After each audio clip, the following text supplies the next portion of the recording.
All right, jumping into today or the other days, a lower body. We started with fly sprints, 30-yard bills into flies. Then, or not pair, then our 10, 12-minute jump session started with just quick reaction. So working on dropping off the box there, have my jump mat underneath there or plyo mat underneath there to get the contact time. So working on hitting the ground as fast as possible, getting off as fast as possible. Then over a few hurdles too, just working on that because I'm a muscle dominant athlete, so I'm not very reactive. So it's an elastic. I want to hit the ground and get off as fast as possible. That's why we have working on these. And then just pairing in a little bit of fun. So these running, diving rolls onto the mat, then kind of into a broad jump. So the hurdle's not for height, but jumping in for a distance and making sure you're jumping over something as well. So just having fun with that. Again, it's kind of working on that transitioning from getting off the ground, transitioning right into a jump where you're not pausing. And those just add a little twist, a variation on a few of them too, to try and, again, just change it up. Nothing special, nothing specific sets and reps, but just doing it to have fun, jumping, transitioning, getting off the ground into a jump, along with the quick reactions. Then do something fast with lifting. So the step up belt squats. Just working on exploding up. Got the band tension too, so the band's pulling down faster than normal if it wasn't. And pairing those with split squat lunge jumps. Obviously need to start getting these outside so I'm not getting close to hitting my head on the ceiling. Then we get something heavy. So did sets of threes, triples on the Zercher squat. Sorry, I was going to say front squat, but Zercher squat. So working on something heavy. Again, not going super heavy. Again, I'm in season baseball. That is number one. But again, getting something heavy, getting that heavy stimulus for the day, and then pairing our heavy stimulus rather than just resting and doing nothing. Yes, you can do that if you like that, but I just get bored too easy. Lose too much attention span. I need to be doing something.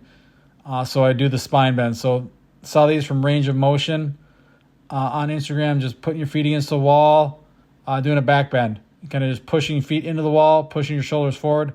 Again, as someone who has terrible back mobility, especially my upper back, thoracic spine, and shoulders, just going overhead, even though I am overhead, because I think that's part of it, because I'm overhead so often with throwing, it gets stuck, gets tight up there. So just finding different ways to hit that and change that range of motion and work on it. Doing something every day. It's not, I'm going to do 2 sets of 10 once a week. No, do something every single day. It's not the recovery thing. This isn't going to crush your neurological system or just wipe you out anyway. So you can do stuff like this, mobility stuff, every day. You can do something every day. I'm not a big fan of just doing nothing. Yeah, there's going to be times in places throughout the week, throughout the years, the months, that maybe you do need a full day of doing nothing, relaxing. That vacation, just get away from things. But going for a walk, doing some mobility work, those types of things you can do every single day, because especially most people are not active enough. Yeah, there's studies that show 30 minutes a day or 30 minutes 3 times a week is all you need for exercise. Man, that just doesn't seem, I don't know how anyone can do that. Most people don't do it. So just adding in 10 minutes of movement here and there is going to be beneficial for everyone. Again, recovery is great. You need recovery, but sleep, nutrition, proper rest, proper training plan is going to take care of recovery. You don't need all this other BS that big recovery wants you to do. You can do something every day and still make great gains. Then we get into, again, I've had these in this whole little 3-week phase here. This is probably one of my favorite. I like these that I got from Dak.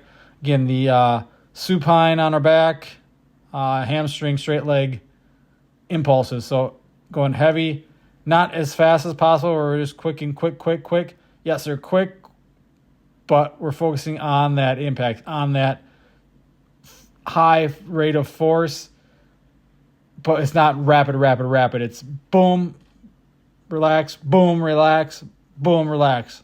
I added a band. I tried to add a band. It's not a great setup here. It kind of I don't think the band was really doing much. I wanted the band to pull it back faster, but on this reverse hyper, there's not a great way to set up the band, so it was just kind of got more in the way than it did anything. I don't think it really did much, but maybe we'll try to figure out a different band setup. If you've got any ideas, let me know. Especially with the bands are like not long enough to wrap it around twice. I can probably find a way to wrap it up higher, but again, hitting both legs with this, that impact, that brace, getting ready for impact with the hamstrings, really feels good. Also hits the low back a little bit too. So I like the way these feel on the hamstrings. And just did 2 sets of 25 each leg on these, and then flipped it around and did 2 sets of 25 with the leg extension impulse as well. So I really like these. I just need to get that bench up higher because the heel, it's too close to the ground. So every once in a while, a few reps, my heel would hit the ground. So I just need to lift it up or get a chair or something to get me up a little higher. But I like these, and you can really feel those in the quads. And then finish out with the split squat or splits, side splits, I guess whatever you want to call them, weighted iso hold. So these are 2 minutes. I sped them up so you don't have to watch all 2 minutes. Again, I can't get super low with these yet, but that's why we do them. Again, finding new ranges of motion, challenging yourself in these end ranges, and weighted stretching. So working on getting that groin, those hips loosened up, feeling good, and strengthening as well. So in a different range of motion where we're not used to. Some of you might be way better than me at those. Some of you might be basically look like you're standing up, maybe a little bit wider than shoulder width. But you do them for a while, you consistently add these in, different hip movement, different groin movement, things like that, you're going to be much better off. So let me know if you guys have any questions. Hopefully you enjoyed it. And if you want to jump in and join the Athlete for Life training plan, I will put a link in the bio or just shoot me a message. Otherwise, hope you enjoyed. Thanks for watching, guys.